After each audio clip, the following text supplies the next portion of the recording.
Know the notary laws and safeguard your notary business. Introducing the book, Notary Law and Liability, Understanding State Regulations, Insurance, and Avoiding UPL by Derek Spruill. What you don't know can destroy the notary business you've been building.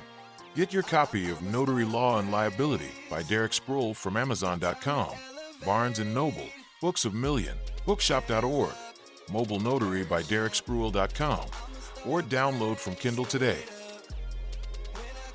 You walk into this brightly lit shipping store, right? And you're surrounded by the hum of those terrible fluorescent lights and that smell of cardboard. Yeah, that classic packing tape smell. Exactly. And you slide this crumpled, highly sensitive legal document across a scratched laminate counter. Mm-hmm. And the clerk, who is just, taping up a box of old clothes or whatever, they wipe their hands, they glance at your driver's license for maybe a fraction of a second, aggressively stamp your paper, and then they just ask for $5. Right, and that's it. Transaction over. You pay, you walk out. Yeah. The entire interaction is functional, utilitarian, and utterly forgettable. Completely forgettable. And if you're a professional notary public listening to this, that very image, that pervasive cultural expectation of what a notary actually is, that is the exact thing suffocating your earning potential. Yeah. Welcome to Notary Knowledge. Marilyn and Eddie here. It's just the definition of a basic administrative errand. I mean, the public has been conditioned for decades, literally decades, to view notarization as this minor hurdle on the way to doing something else. Right, like just checking a box. Exactly. There is no perceived value added by the person holding the stamp.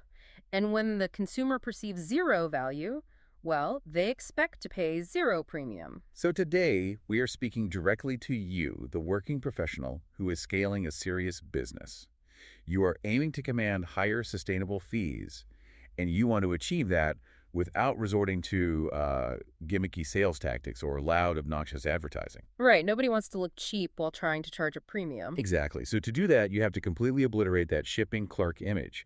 You have to transition into the role of a high-end concierge legal administrator. I really do. Because without that identity shift, it is mathematically impossible to justify the premium convenience fees required to keep your business alive. It requires a fundamental rewiring of how you present yourself to the market.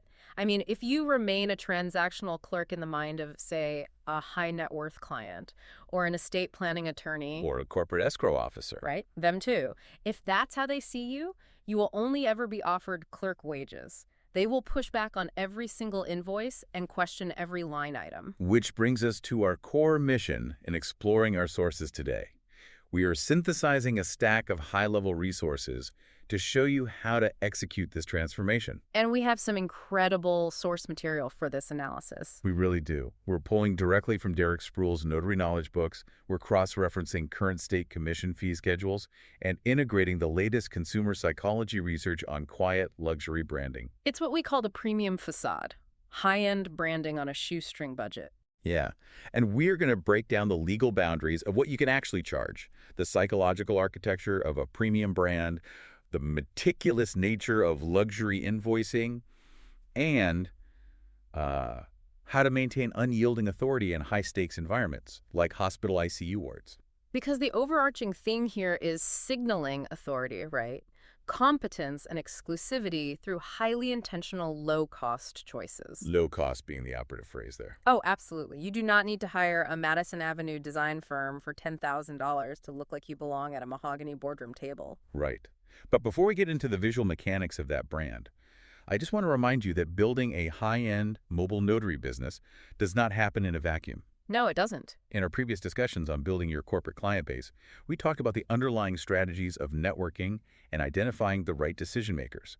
All of that still applies here. Yeah, you still have to do the work. Today, we are just layering the premium aesthetic and the behavioral psychology over that foundation. So if you are serious about treating this like a true enterprise, you need the right foundational resources. You really do. We highly encourage you to pick up the Notary Knowledge books by Derek Spruill. You can find them, along with a wealth of other resources, by visiting the Notary Knowledge website.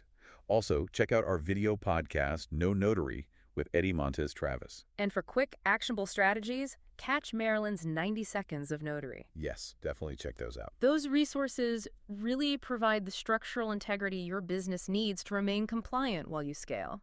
Because look, You cannot command premium fees if your legal foundation is shaky. Right, which is the perfect segue. Speaking of legal foundations, before we can talk about the fun stuff, the aesthetic choices, the capsule wardrobes, the luxury concierge experience. Stuff everyone wants to skip right to. Exactly. We have to confront a very harsh reality in this industry first. We have to understand the strict statutory fee limits set by individual state legislatures. Yeah, this is the hurdle. You cannot engineer the solution until you truly understand the historical and economic friction of the problem. So we are going to step away for a brief moment to pay the bills, but when we return, we're doing the math on the statutory ceiling. Stay with us. We'll be right back. And we are back. So let's tackle the statutory ceiling. When you first receive your commission, your state's Secretary of State hands you a manual, right? The big scary book. Right. And inside that manual is a fee schedule. And depending on your geographical location, that fee schedule can range from mildly restrictive to, honestly, completely economically devastating. It really can. And we have to look at the historical context to understand why these caps even exist in the first place. Because they didn't just pull these numbers out of thin air. Right. State governments view notaries as public officers, quasi-public servants designed to deter fraud and protect vulnerable citizens. Okay, so it's a protective measure. Exactly. During periods of economic distress, specifically dating back to the Great Depression, legislatures capped these fees to ensure that essential legal services, like transferring property or executing a will, remained accessible to the poorest citizens. So the intent was noble. The intent was very noble. It was to prevent price gouging. The intent was noble, but the economic reality decades later is a massive hurdle for us. I mean, if we look at the national landscape, the state-mandated per-signature fees are wildly inconsistent. All over the map. At the highest end of the spectrum, you have Rhode Island, which allows a maximum of $25 per notarial act. Wow. That is the highest statutory maximum in the country. Just below that, you have a cluster of states like California, Colorado, Nevada, and Washington, sitting at $15 per signature for standard acknowledgments and jurats. And $15 a signature, honestly, that provides a reasonable baseline. I mean, if you are executing a loan signing package that requires 12 notarized signatures, that act alone generates $180 before you even factor in travel. It gives the notary some breathing room to actually operate a business. But not everyone has the luxury of operating in California or Rhode Island. Let's look at the other end of the spectrum, which is bleak. Very bleak. In states like New York or Georgia, the maximum allowable fee dictated by law is an astonishing $2 per notarial act. $2? $2. I want to stop and force us to do the math on that because it just highlights the absurdity of the current system. Yeah, let's break that down. Okay, if your goal is to build a modest business grossing $60,000 a year, and you are relying solely on a $2 statutory fee, you need to perform 30,000 notarizations a year. 30,000, which breaks down to roughly 120 notarizations a day, assuming a standard 5-day work week with, 2 weeks of vacation. It is mathematically and physically impossible. I mean, in what world is it economically viable to get in your car, burn fuel driving 20 minutes across town, sit down with a client, meticulously verify their identity, record their information in a physical journal, administer a legal oath, and stamp a document for the price of half a cup of coffee? It isn't. It just isn't. If you reside in a $2 or a $5 state, and there are many $5 states, including Delaware, Idaho, Illinois, and Minnesota, high-volume retail notarization is a mathematical death trap. A death trap. You cannot survive on statutory fees alone if you are operating a mobile business.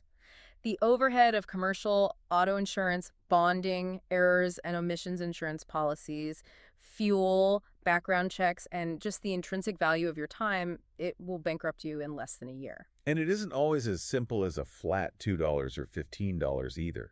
Some legislatures have created incredibly complex tiered systems that almost require a forensic accountant to decipher. Oh, yeah, they love making it complex. Yeah, Nevada is a prime example of this. Nevada operates on a regressive scale. They allow you to charge $15 for the first signature on a document. Okay, that sounds normal. Right, but for each additional signature on that exact same document, the fee drops to $7.50. Right, really? Yeah, so if a married couple is signing a single deed of trust, you are not collecting $30. You collect $15 for the first spouse and $7.50 for the second, totaling $22.50. Wow, so you have to track who signs what.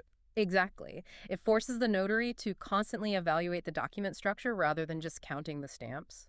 That seems needlessly complicated. Yeah. But honestly, it pales in comparison to New Jersey. New Jersey's fee structure reads like a real estate law textbook. New Jersey is a fascinating case study in legislative overcomplication. Walk us through it. Okay, so the baseline standard rate for a regular notarization is $2.50. However, they carved out specific, massive exceptions for real estate transactions. Okay.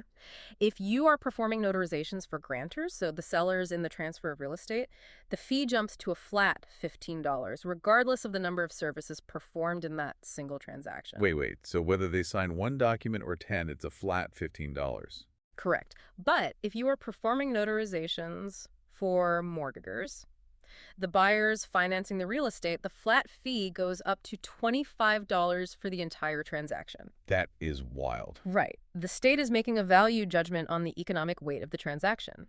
A buyer taking out a $500,000 mortgage can afford a $25 fee, whereas a citizen notarizing a permission slip for a school field trip is protected by that $2.50 cap. It requires the notary to constantly shift hats and understand the precise legal role of the signer sitting across from them. I mean, are you a grantor, a mortgager, just a regular citizen? Exactly. You have to play lawyer a little bit just to figure out your invoice. Now, there's a third category of states. The states that simply threw their hands up, abandoned the Depression-era caps entirely, and just embraced the free market.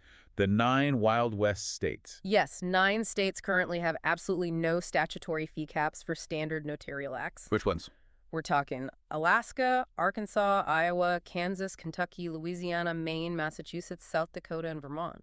In these jurisdictions, a notary can legally charge whatever the market will bear, provided there is clear prior agreement with the signer before the appointment begins. So if I am operating in Anchorage, Alaska, I could theoretically present a client with an invoice for $500 for a single stamp. From a purely legal standpoint, assuming you informed them beforehand and they agreed, yes. Okay, But from a behavioral economic standpoint, no. The free market imposes its own caps. Even in those 9 unregulated states, the standard market rate for a basic in-office signature still strongly gravitates between $5 and $25. because of the cultural conditioning we talked about at the top of the show. Precisely. The consumer has an intrinsic, deeply ingrained sense of what a basic administrative stamp is worth. If you quote a client $100 for a single signature in your office, they will simply leave. Yeah, they'll go to the UPS store. Or their local bank branch, where it's often free for account holders. Right. Which brings us to the ultimate friction point of this entire industry. If state laws strictly cap the signature fee at $2 or $15, and even in the unregulated states, consumer psychology resists paying high fees for the stamp itself. Right. How do we build a 6-figure business? How do we confidently present a corporate client with a $150 invoice for a single appointment without them feeling like they're being extorted? The mechanism of survival and profitability here is the travel and convenience fee. Okay, let's talk about that. This is the great separator between the clerk and the entrepreneur. State laws aggressively regulate the cost of the notarial act itself. The physical verification, the administration of the oath, and the application of the seal. The stamp. The stamp. However, with very few exceptions, they do not place hard caps on travel and convenience fees. So the state draws a hard line around the ink on the paper, but leaves the logistics of your time, your vehicle, your fuel, and your willingness to deploy across town at 8 p.m. on a Friday completely up to you. That is the loophole that makes the mobile concierge model viable. Now, a quick caveat for compliance. A few states do attempt to regulate travel fees. Right. We need to be careful there. Yeah. Nevada, Connecticut, New Mexico, and Virginia have specific statutes. Some tie the allowable travel fee to the IRS standard mileage rate. You must intimately know your specific state's rules. Absolutely. But in the vast majority of the country, you have the autonomy to set your own travel fees. With one absolute legal requirement, you must agree upon that fee with the client before you leave your office. You cannot surprise them with a $100 travel fee after the documents are signed. Yeah. That is how you lose your commission immediately.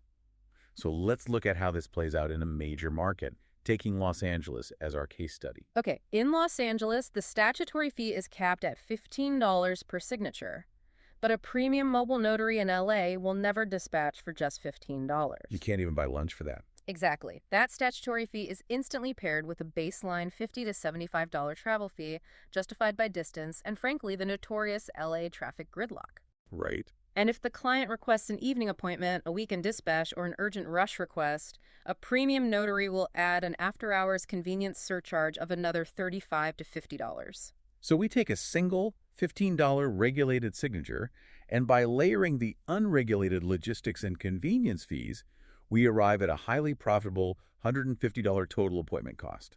And that total appointment cost is where a sustainable enterprise is actually born. But this brings us back to your earlier question. How do we charge that $150 without the client feeling gouged? Because nobody likes paying fees. Right, but I want to push back on that premise a little bit. I don't think high net worth clients mind paying fees. You don't think so? I really don't. I think they mind paying fees when they feel they aren't getting value in return. Right. If I pay a $150 travel fee and the notary shows up in a wrinkled branded polo shirt, driving a disorganized car, fumbling through a messy bag for their stamp and sighing about the traffic they just sat in, Yeah. I'm going to feel cheated. Yeah, totally. Because I paid for a premium service and received a bargain bin experience. That is the exact cognitive dissonance that destroys referral networks. You provided a $2 experience but charged a $150 fee.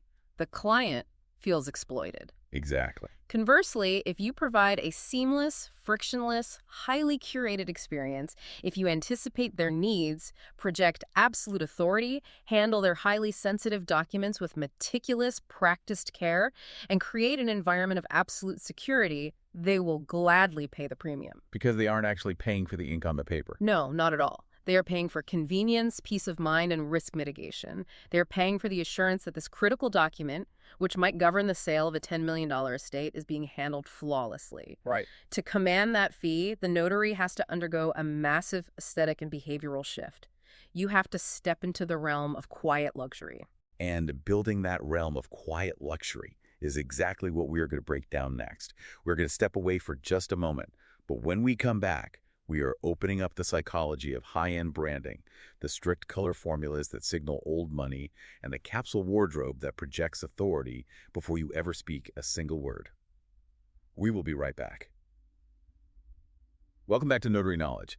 Let's dive into the architecture of this identity shift. We keep using the phrase quiet luxury. We do. Now, when a lot of newer business owners think of the word luxury, they immediately default to volume. They think loud. Giant interlocking designer logos on belts, sports cars with custom wraps, massive billboard advertising, gold foil on every single surface. It is a very aggressive, look at me, I have arrived aesthetic. It really is. And in the professional services sector, particularly law and finance, that loud aesthetic is incredibly detrimental. It hurts you. It does. True high-end clients partners at AmLaw 100 firms, luxury real estate escrow officers, private wealth managers, they view loud displays of branding as aspirational, not established. Oh, that's interesting. Yeah, it signals that you are trying far too hard to convince them of your worth. It comes across as desperate and, frankly, a bit insecure. It's the classic divide between new money and old money. New money screams, right? Old money whispers. That is the behavioral shift we are seeing across premium branding right now. Quiet luxury is the absolute antithesis of loud advertising. It values longevity, understated elegance, clean silhouettes, and exceptional craftsmanship over ostentation. The core appeal of quiet luxury is quiet confidence. When a service or a product is genuinely elite, it does not need to shout its credentials. People intuitively recognize the quality without being forcefully told. I want to ground this in a real-world analogy. Think about the hospitality industry. Think about a massive neon-lit casino resort in Las Vegas versus a secluded boutique hotel like, say, an Amman resort. Perfect comparison. The Vegas resort uses flashing lights and massive signs to grab your attention. But if you look at the marketing for an Amman resort, you don't see massive logos. You see texture. Right. You see impeccable, vast, empty space in their photography. You see a muted, calming color palette. The luxury is implied entirely by the restraint. Restraint is the operational word here. Designing a quiet luxury brand is entirely an exercise in restraint. It is about systematically removing the noise, the clutter, and the visual chaos, and keeping only what fundamentally matters. Now, a listener driving to an appointment right now might be thinking, look, this theory sounds fantastic, but I am a solo mobile notary operating on a shoestring budget. I don't have the capital of an international boutique hotel. I cannot hire a bespoke design agency for 10 grand to build me a quiet luxury identity. And that's totally fair. But the incredible advantage of the current digital era is the democratization of design. What do you mean by that? Well, you do not need massive capital to project an elite aesthetic anymore. The visual language of quiet luxury operates on very specific rules: minimal branding elements, generous negative space, refined classical typography, and a highly curated, low-saturation color palette. And because those rules are so specific, they have been templatized. You can literally buy this aesthetic off the shelf. You can. There are professional online design marketplaces where you can purchase pre-made, meticulously curated brand kits for under $50. Wow, $50. $50. These kits provide customizable logo templates, comprehensive style sheets, classical font pairings, and exact color hex codes that integrate seamlessly with free platforms like Canva. You can deploy a brand identity that looks like it costs thousands of dollars in a single afternoon for less than the cost of a tank of gas. But you have to have the discipline to follow the rules of the kit. You can't just buy a template and then change the background to neon green because you really like the color. Exactly, you ruin it. We need to break down the actual visual formula of quiet luxury, specifically the psychology of color. Because color is the first thing the human brain processes, before shape, before text. If my brand colors are construction cone orange and bright cyan, I am signaling discount retail no matter how elegant my font is. Color selection is where 90% of amateur branding attempts fail. People either select highly saturated, aggressive colors that cause visual fatigue, or they swing the other way, pick a generic beige, and end up looking completely invisible. Just totally bland. Right? A successful, quiet, luxury color scheme is constructed around a rigid 3 to 4 color rule. Why limited to 3 or 4? Why not give the eye a whole spectrum? Because limiting the visual variety signals premium value to the subconscious. When a brand uses a tight, controlled palette, it feels deliberate. It feels like an institution that has rules and standards. Chaos is cheap, Control is expensive. Okay, let's unpack this formula. What is the foundation? The foundation is your dark anchor tone. This color should carry the visual weight of your brand, occupying about 60 to 70% of what the client sees in your marketing materials and your digital presence. Okay, 60 to 70%. What colors are we talking? We are looking for colors like deep midnight navy or an onyx black. For those using design software, that equates to hex codes like hashtag 0F172A for the navy or hashtag 0A0A0A for the black. I want to push back on the dark anchor for a second. If I am a notary trying to build relationships with, say, young tech startup founders in Austin or Seattle, won't an onyx black brand kit feel too intimidating? Like they're in trouble. Right. Like they're being audited. Shouldn't I match their vibrant, disruptive demographic? It's a valid concern for sure, but you have to remember what you are selling. You are not selling a disruptive social media app. You are selling legal compliance and risk mitigation. That's true. Even a 25-year-old tech billionaire wants to feel an overwhelming sense of institutional trust when they are signing documents that transfer millions of dollars in equity. A dark anchor tone commands that authority. That makes a lot of sense. Think about the color of a classic tailored suit, or the heavy ink on a deeply important historical document. It grounds the brand in seriousness. You want them to feel like an adult has entered the room. That makes perfect sense. The friction is the point. Okay, so that is the 60%. What is the canvas we paint on? The next 20 to 30% of your visual identity is your quiet neutral. This is your background. We are looking at ivory silk, cream, or a warm alabaster. Nice. Hex codes like hashtag E8DFD1 or hashtag FAFFF5. Notice we are explicitly avoiding stark, blinding printer paper white. Pure white, hashtag FFFFF. Oh, absolutely. Pure white creates a high contrast glare on digital screens that actually causes eye strain. It feels clinical, like a hospital room or a cheap plastic appliance. Yeah, very sterile. A warm neutral establishes a clean, calming environment. It provides necessary contrast for your dark anchor, but it softens the transition. It evokes the feeling of holding expensive, heavyweight cotton stationery. So we have the navy and the ivory. What bridges them together? That is the role of your soft midtone, which should make up about 5 to 10% of your visual weight. Just a little bit. Right. These are colors like antique moss, linen stone, or a soft muted taupe. The mid-tone adds organic sophistication. It prevents the brand from looking too rigid, binary, or severe. It really adds an editorial quality to your layouts. And finally, The element that everyone wants to overuse, the accent color. The sparing accent. And this should make up strictly under 5% of your visual identity. We are talking about a muted 24-karat gold or a polished platinum.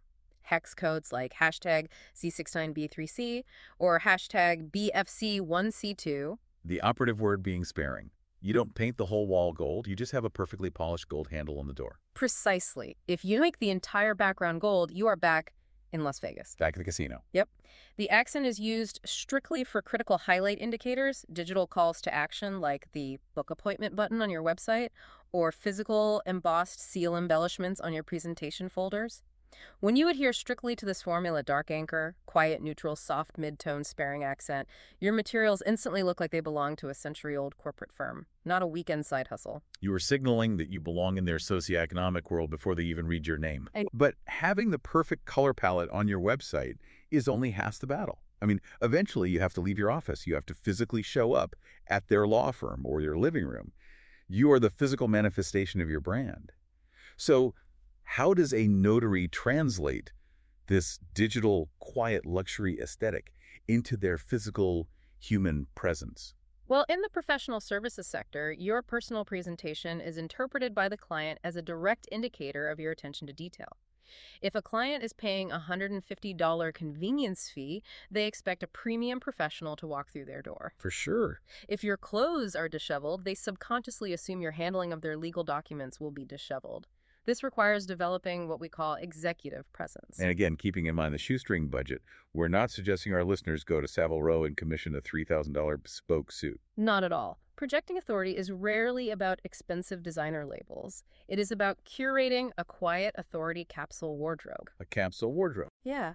A highly intentional, small collection of versatile mix-and-match essentials in your brand's color palette. For men, this might be 2 well-tailored blazers in navy and charcoal, crisp white or light blue shirts, and tailored trousers. For women, structured blazers, conservative sheath dresses, or tailored separates. So the secret is the fit, not the brand tag on the inside. Fit is everything. A meticulously tailored, clean blazer from a mid-tier department store will always project more competence and authority than an ill-fitting, wrinkled designer jacket covered in logos. You want the clothes to frame your professionalism, not distract from it. Add to that impeccable grooming, clean nails, neat hair, polished shoes. I want to highlight a specific detail that I think is the ultimate quiet luxury touch point for a notary, the tools of the trade. Right. If you are a mobile notary, your entire job revolves around a client signing a piece of paper. Right. You are handing them a tool to execute a document that might dictate the transfer of $1 million commercial property. You cannot reach into your pocket and hand them a chewed-up plastic ballpoint pen that you got for free from a local bank branch. That is a brilliant point. And it speaks to the behavioral psychology concept of embodied cognition. Humans tie physical sensations to abstract concepts. Explain that a bit more. Well, the pen is a physical touch point. It is the one piece of your brand the client actually holds in their hand and interacts with physically. So if the pen is light, flimsy, and skips ink, the transaction feels light and flimsy. Exactly. Carrying a polished, premium, heavyweight metal pen for the client to use is a micro-interaction that screams quality. When they take a heavy pen in their hand, the physical weight translates to psychological gravity. It shows that you deeply respect the importance of the documents they were signing. It's the accumulation of these micro moments, right? The heavy pen, the meticulously tailored blazer, the warm, calming colors on your website. It all builds a subconscious narrative in the client's mind that says, you know, this person is an absolute professional and they're worth every single penny of that premium fee. But having the right colors and the right suit is just the foundation. How does this aesthetic translate to the physical and digital collateral the client interacts with before you arrive and after you leave? Right. That is where the brand is truly cemented, and that is where most independent contractors fail. Which is exactly what we are going to explore next. We're going to take a short pause, but when we return, we are breaking down the physical touch points, the psychology of a frictionless website, and the meticulous art of the premium invoice, including the very controversial no-sign travel fee. Stay with us. Welcome back. So we've built our quiet luxury color palette, we've constructed our capsule wardrobe, and we are holding a very nice heavy pen. The heavy pen is key. Right. Now we need to bridge the gap between your physical presence and the collateral, the physical and digital touch points that a client experiences when they interact with your business. Every single one of these touch points needs to reinforce the premium positioning we just established.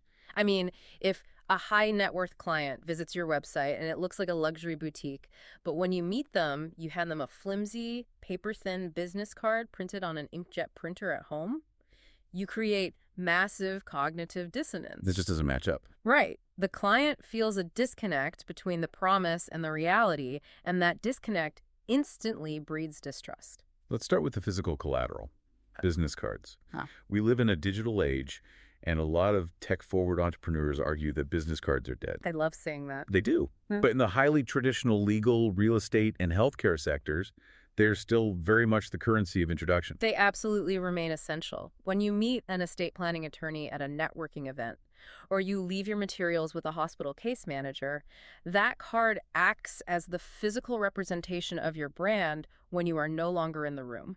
It has to carry that weight. It has to feel substantial. And again, following our shoestring budget model, you do not need to spend a fortune. Providers like Vistaprint offer incredible premium paper stock options that are highly affordable. So what specific mechanics should we be looking for when ordering these? Because standard lightweight glossy paper is a non-starter. Oh, never glossy. Glossy looks incredibly cheap.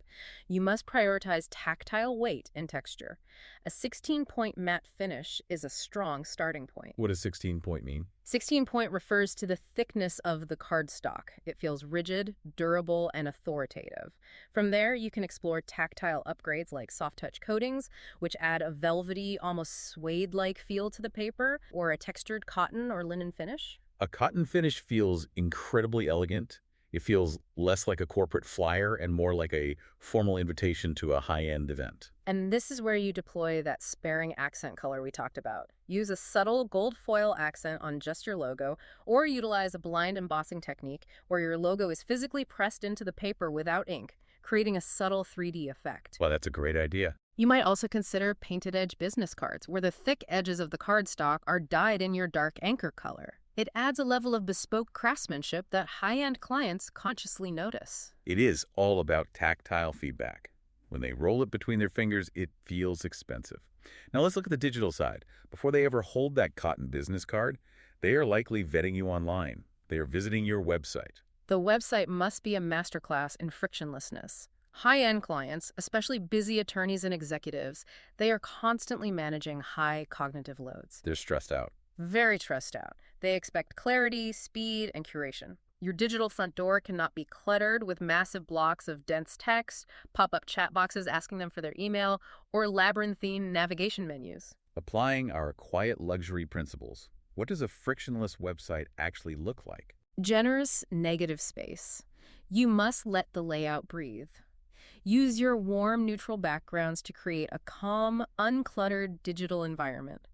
High-end clients appreciate curated welcome guides that clearly explain your process step by step.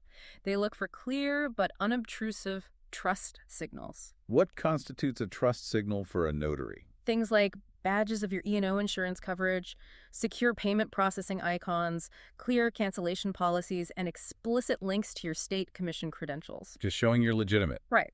You want to answer their risk assessment questions before they even have to ask them, but you do it elegantly. You use fewer sections, more white space, strong classical typography, and a confident declarative tone. You do not need to write 5 paragraphs justifying why you are a good notary. Show, don't tell. Exactly. A simple, clean list of the services you provide, supported by the aesthetic authority of the site, does the selling for you. Now, let's transition to the final touch point, and arguably the most critical one for the actual survival of your business. The invoice. The invoice. Proper invoicing is not just a branding necessity. It is a strict legal requirement that dictates whether you keep your commission or face severe fines. Invoicing is the crucible where the reality of those strict statutory fee caps we discussed in Section 1 collides with the reality of your premium travel fees. A luxury brand provides transparent, highly professional, and legally bulletproof billing. There can be zero ambiguity about what the client is paying for.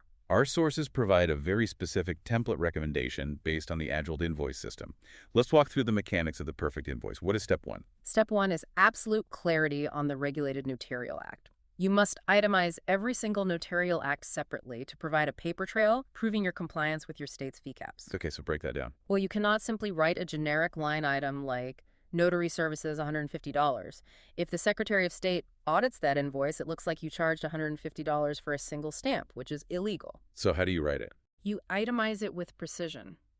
For example, acknowledgement times 2 signatures at $15 each equals $30. This explicitly proves to the client and to the state that you are operating within the statutory limits for the physical signature itself. Okay, so the state is satisfied. But how do we ethically and legally bill for the remainder of the $150 total fee? That brings us to step 2. You clearly label the uncapped travel and convenience fee as a completely separate, distinct line item. Mobile travel and convenience fee, $120. Separating the act from the travel. Yes. This physically separates the legally regulated act from the unregulated logistical service of you driving to their location. Corporate clients actually deeply appreciate this transparency. They understand business overhead, and they understand they are paying for your time and travel. And step 3.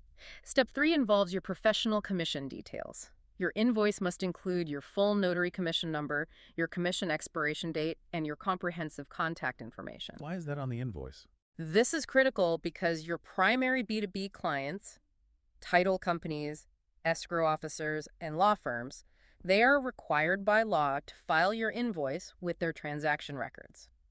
Providing all the necessary compliance data up front saves their accounting department time, which makes you a frictionless vendor they will put on speed dial. Okay, I want to pivot to a very specific, somewhat controversial clause that our analysis insists must be in your onboarding contract and reflected in your billing policies, the no-sign travel fee. Yes. The no-sign fee. Explain the mechanics of a no-sign fee. A no-sign travel fee clause is the ultimate boundary that protects your time and your income in the event that a signing fails through absolutely no fault of your own. Okay, give me an example. Imagine you drive 45 minutes in heavy traffic to a client's home. Yes. Sit down at the dining room table, you begin the process, and you ask for their ID. They casually inform you that they lost their driver's license 6 months ago and they don't have a passport. Or you arrive at a hospital and the patient who is supposed to sign a critical power of attorney is heavily medicated and completely incoherent. In both of those situations, regardless of how far you drove, you legally cannot perform the notarization. Precisely. You are legally prohibited from executing the act. You cannot stamp the paper. Yeah. And because you did not perform the legally regulated act, you cannot charge the statutory fee of that $15 or $2 or whatever your state dictates. But you still spent an hour and a half of your life in traffic, you burned your own fuel, and you turned down other potentially lucrative appointments to be there. Which is why your initial contract and booking agreement must explicitly state that in the event of a failed signing due to the client's lack of acceptable ID, unwillingness to sign, or lack of cognitive awareness, the statutory fee is waived. But a flat rate, non-refundable travel and convenience fee, typically $75 to $100, remains fully payable. Right. You are billing them for the logistical time and travel you committed to the appointment. I have to play devil's advocate here. We have spent the last half hour talking about providing a seamless, frictionless luxury concierge experience. Doesn't hitting a client with a $100 bill when literally nothing got signed cause massive explosive friction? Doesn't that completely ruin the luxury vibe? It is a very common fear among newer entrepreneurs, but you have to look at how luxury actually operates. I will use a hospitality analogy. Think about booking a table at a Michelin star restaurant. Okay. When you make that reservation, they require a credit card. If you simply do not show up or you cancel 10 minutes before dinner, they charge your card a massive fee. Right, because they held the table. Exactly, because they held that table for you and they turned other paying customers away. Your notary business is the table. That is a phenomenal analogy. If they didn't enforce the fee, they wouldn't be a premium restaurant. True professional authority includes establishing clear boundaries and upfront communication. Now, if this no-sign policy is buried in microscopic fine print and you spring it on a grieving family in a moment of stress, yes, it causes massive friction. That would be awful. It would. But if it is clearly, politely, and firmly communicated in your onboarding guide before the appointment is ever confirmed, it commands deep respect. It essentially says, my time is valuable. I operate by a strict set of professional and legal standards, and I expect you to be prepared. Exactly. High-paying clients and top-tier attorneys respect professionals who value their own time. It separates you from the desperate amateur. It demonstrates that you take the legal requirements of your commission so seriously that you are willing to walk away from a signing and enforce your travel fee rather than break the law by notarizing a document for someone who lacks ID. which perfectly illustrates the incredibly high stakes of what we do. And speaking of failed signings due to heavily medicated clients, one of the most lucrative, demanding, and legally perilous environments for a premium mobile notary is the healthcare sector. We need to look closely at what happens when you take your quiet luxury brand into the chaotic environment of a hospital room. We will take a brief pause, and when we return, we are stepping into the ICU. Welcome back to Notary Knowledge. Just before the break, we touched on the scenario of arriving at an appointment and finding a client who is heavily medicated. For a high-end mobile notary, this is not a rare hypothetical. No, it happens all the time. One of the most consistent, recession-proof, and critical avenues for building a premium business is the healthcare sector. We were talking about hospitals, nursing homes, hospices, and assisted living facilities. It is the ultimate pressure test of the concierge model.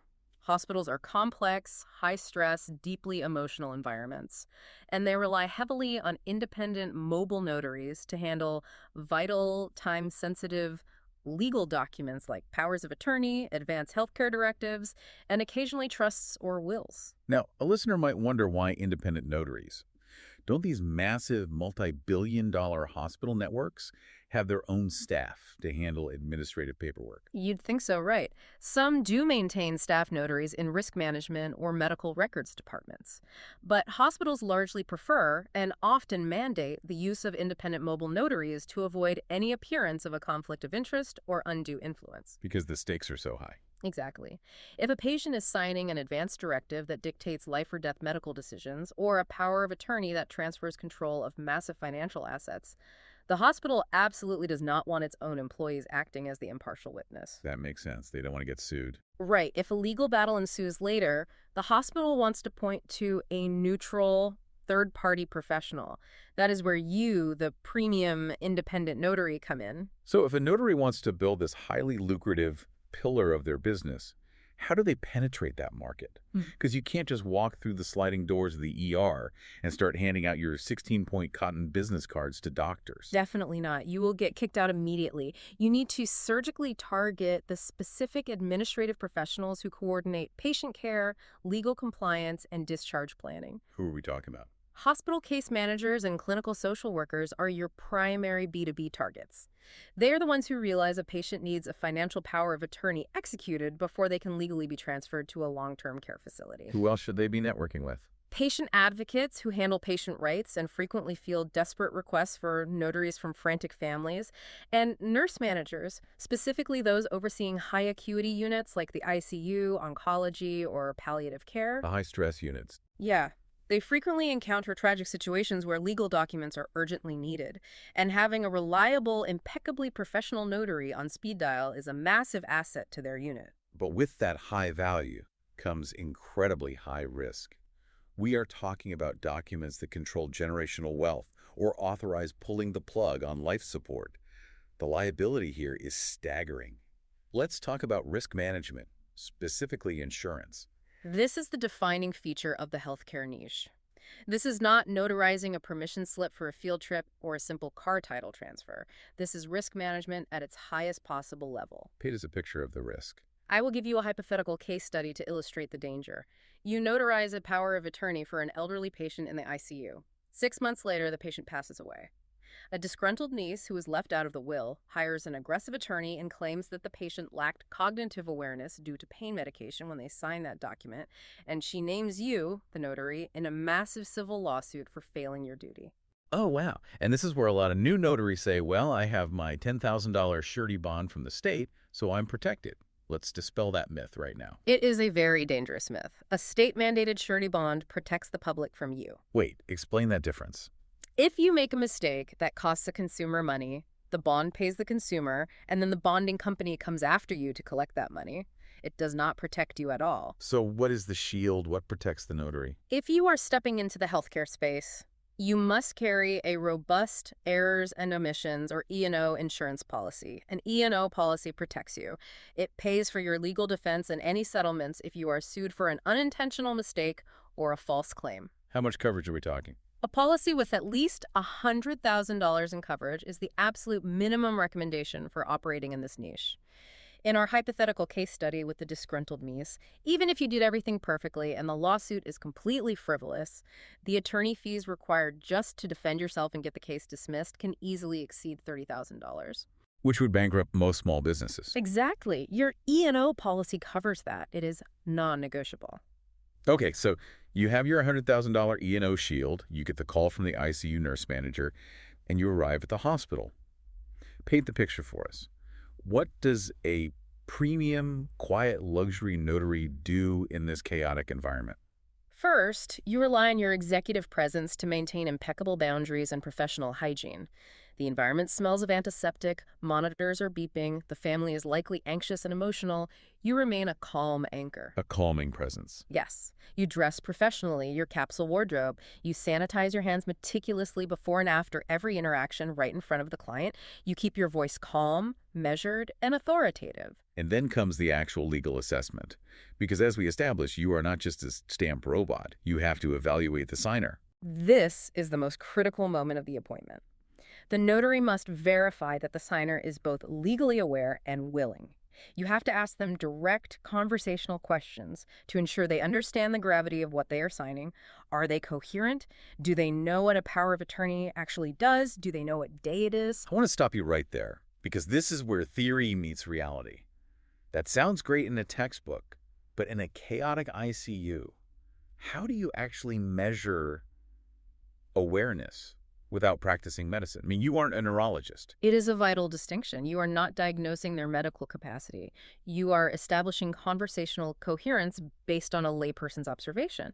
You ask open-ended questions. Can you tell me what this document is for? Why do you want your daughter to have this power?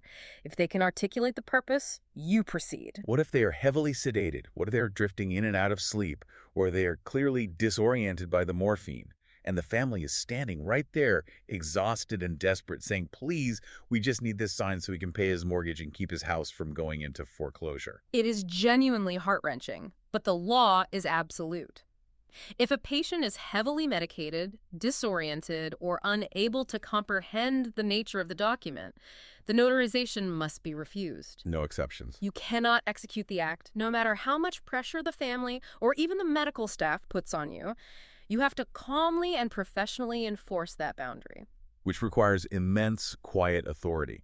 You have to stand in a hospital room and say no to a desperate family, and then, as we discussed, enforce your no-sign travel fee because you expended the time and risk to get there. It does. And there's another massive hurdle specific to hospitals identification. Patients in hospital gowns rarely have their wallets strapped to them. Right. Their driver's license might be expired, locked in a safe at home, or lost entirely during an emergency admission. So if they don't have a physical, valid photo ID, how do you verify who they are? You can't just take the nurse's word for it, right? No, you cannot. A nurse badge is not acceptable identification for a patient. If acceptable identification is lacking, you must utilize the credible witness protocol. Okay, what is that? The specific rules for this vary slightly by state, but generally, the legal mechanics require one or two individuals who personally know the patient, who possess their own valid government-issued IDs, and who are willing to swear under oath, under penalty of perjury, to the patient's identity. And there is a massive legal catch to who can serve as a credible witness, right? A critical catch. Yeah. In almost all jurisdictions, a credible witness cannot have a financial interest in the document being signed, and they cannot be named in the document. So if the document is a will leaving the entire estate to the daughter cannot be the credible witness to identify her father. Exactly. It creates a complex logistical puzzle to solve at the bedside. You might have to track down a neighbor or a distant family member. And throughout all of this, the ID checks, the coherence checks, the family dynamics, the notary must remain strictly neutral. Right. You can verify identity, you can verify willingness, but you can never give legal advice regarding the medical documents or explain the legal consequences of the forms. That is the unauthorized practice of law. You are there to witness and verify. Nothing more, nothing less. But you execute that narrow duty with the utmost professionalism. These complex, high-pressure situations actually lead perfectly into our next segment. We love taking real-world scenarios from our listeners and running them through the legal and professional filters we've been discussing. We're going to take one final pause, and when we return, it is time for Good Question. What would you do? Stay tuned. Welcome back to Notary Knowledge. It is time for our scenario segment. Good question. What would you do? We're going to look at 5 difficult, highly specific situations out in the field and apply that authoritative, quiet, luxury approach to solving them. This is where theory is tested by reality. It is very easy to be a premium professional when everything goes smoothly. True authority is forged when things go wrong and pressure is applied. Absolutely. Let's jump right in. Scenario 1 comes from Nora in Illinois. Nora writes, "The situation. I received a thick manila envelope in the mail today, and it is a subpoena demanding I turn over my notary journal to a local court regarding a real estate transaction I notarized 2 years ago. I am terrified. Do I have to give them my physical journal? What is the verdict here?" The verdict is that Nora must comply with the subpoena, but she must do so meticulously to protect the rest of her client's privacy. A notary journal is a public record of official acts, but it contains sensitive information. So she just mails the whole book to the courthouse. No, definitely not. She needs to read the subpoena carefully. Usually, a court only wants the specific entry related to the contested transaction, not the entire book. Oh, okay. Nora should provide a certified copy of that specific page. If the court demands the physical book, she must comply, but she should document exactly when and to whom it was surrendered. And ideally, she should consult with her E&O insurance provider's legal counsel before handing it over, as they can guide her through the process. The lesson there is that your journal is not your private diary. It is a legal ledger. Okay, scenario 2. This comes from Elias in Arizona. Elias writes, "The situation. I am at a corporate office for a high-end repeat client. The client hands me a document and says, I completely forgot to get this notarized before the deadline. Can you just date your notarization for last Tuesday? It will save me a massive headache and thousands of dollars in late fees." What is the verdict here? The verdict is an absolute, unequivocal no. Not ever, under any circumstances. But let's look at the business reality for a second. This is a premium client. They're paying a huge travel fee. They're expecting white glove concierge service. Doesn't saying no break the concierge illusion and risk losing a lucrative account? Concierge service does not equate to breaking the law. Discussing the backdating of documents is entering a legal minefield of fraud. The mechanics of the law state that the date on your notarial certificate is the exact physical date the signer appeared before you, period. Right. If you alter that date, you are committing a fraudulent act. You are falsifying a public record. The liability there is insane. You could lose your commission, face massive fines, or even face criminal prosecution if that backdated document is used to defraud a third party. Exactly. So how do you handle it with a high-end client? You use your quiet authority. You do not scold them like a child. You do not act outraged. So what do you say? You simply say, "My commission requires me to record the exact date you appear before me. I am legally prohibited from backdating a certificate as it invalidates the document and constitutes fraud. I can only notarize this with today's date." You remain calm, firm, and immovable. You blame the law, not the client. My commission requires. It's a fantastic deflection. It's brilliant. Okay, scenario 3. Hazel from New York. The situation. Hazel is reviewing a document for a client in her office in Manhattan. She looks at the notarial certificate, and the venue, the part that says State of Blank, County of Blank, is pre-printed with State of New Jersey, County of Bergen. The client says, "Oh, my lawyer drafted that in his Jersey office. Just stamp over it."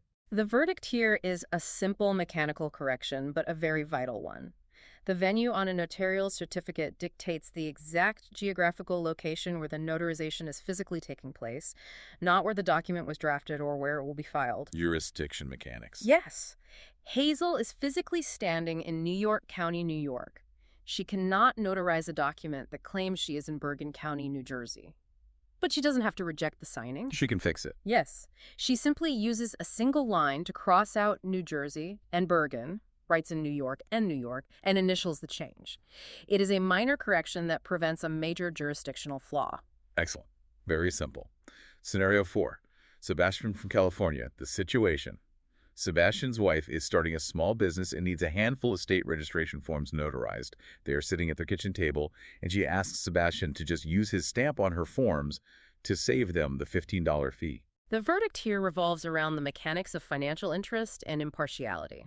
In many states, including California, a notary is explicitly prohibited from notarizing documents for their spouse or immediate family members if the notary has a direct financial or beneficial interest in the transaction. And since they are married, California being a community property state, Sebastian likely has a financial interest in his wife's business venture. Precisely. Even if the state law doesn't explicitly ban notarizing for a spouse, and some states technically allow it if there is no direct benefit, it is universally considered a terrible professional practice. Just a bad look. It destroys the core premise of the notary as an impartial, neutral third-party witness. If those business forms are ever challenged in court, a judge will immediately question the validity of a husband notarizing his wife's documents. Sebastian needs to tell his wife to find another notary. Keep the boundaries clear. I like it. Final scenario. Scenario 5. Luna from Pennsylvania. The situation. Luna arrives at an estate signing at a beautiful, wealthy estate. Everything looks perfect, but when the signer hands over their driver's license, the ID is severely damaged. It is cracked down the middle, taped together, the holographic laminate is peeling, and the photo is heavily obscured by scratches. This is a tough one because the environment is premium and the client is sitting right there, pen in hand. But the verdict is clear. The notarization cannot go forward with that ID. Why? Can't Luna just look at the person, look at the blurry photo, and, use her best judgment? No. Per state laws in jurisdictions like Pennsylvania, Oregon, California, and others, insufficient or damaged identification halts the process. Okay. The mechanics of checking an ID rely on verifying security features, the microprinting, the clear photo, the unbroken laminate. If you cannot definitively verify those features because the card is taped together or visibly altered, you cannot legally trust the ID. So what does Luna do? She informs the client that state law prohibits her from accepting a damaged or unreadable ID. She asks if they have an alternate form of acceptable ID, such as a valid passport. If they do not, she must halt the signing. And this triggers the no-sign travel fee clause we discussed earlier. Yes, exactly. Luna has fulfilled her obligation by traveling to the location. The client failed to meet the legal requirements for the transaction. Luna waives the statutory signature fee, but the client is still charged the non-refundable mobile travel fee. It requires a firm spine, but a premium business cannot absorb the financial cost of a client's lack of preparation. It all comes back to holding the line with absolute professionalism, which brings us to the end of our comprehensive exploration today.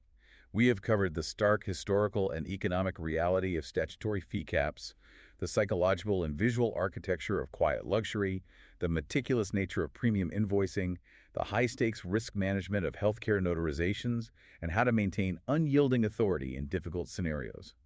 But before we sign off, I want to leave you with one final, deeply provocative thought to mull over. We have spent our entire analysis talking about the physical, in-person experience, the heavy pen, the eye contact, the tactile cotton business cards. Right, but we all know that technology is rapidly pushing the industry in a completely different direction.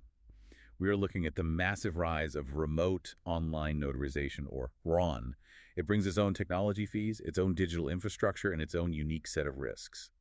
And it is a deeply polarizing topic. It's currently banned in massive markets like California and Georgia, while other states are embracing it fully. RON is effectively the digitization of trust. It replaces the heavy pen with a mouse click. Exactly. So here is the question for you to ponder as you build your business. As RON becomes more prevalent, as the digital transaction becomes the standard baseline experience for the masses, will the in-person, quiet, luxury concierge experience become even more valuable? That's a great question. When everyone else is interacting through a compressed webcam feed and a digital portal, will physically sitting across a mahogany table from a polished, authoritative professional become the ultimate premium service? In an increasingly digitized, automated world, will human presence and analog security become the rarest luxury of all? It is a fascinating paradox of behavioral economics. The more technology advances and automates our lives, the more we may be willing to pay a massive premium for an analog human experience. Think about that as you design your brand and your business model for the next decade. Are you racing to the bottom with digital volume, or are you scaling to the top with analog luxury? If you have questions about navigating these changes or anything we discussed today regarding your business, email your questions to Derek at dereksbrul.com. We will try to answer as soon as possible at the end of our shows. We always look forward to hearing how you are applying these strategies in the field to elevate the profession. We want to thank our incredible team for putting this together. Our executive producer is Derek Sprul. The lead writer is Marylyn Trotter. Graphics are by Eddie Montes Travis. Music by Thomas Bynum. This show is produced by Magnificent Works Business Solutions. Don't just be listeners of the knowledge, be doers of the knowledge. This is Notary Knowledge. Until next time. To obtain more notary knowledge, Explore the full collection of books by Derek Spruill and find the perfect book for your notary business. Visit any online bookstore, Amazon.com, Barnes & Noble Bookstore, booksofmillion.com, bookshop.org, mobile notary by DerekSpruill.com, or download from Kindle to obtain your essential notary book to help with all your notarizations starting today.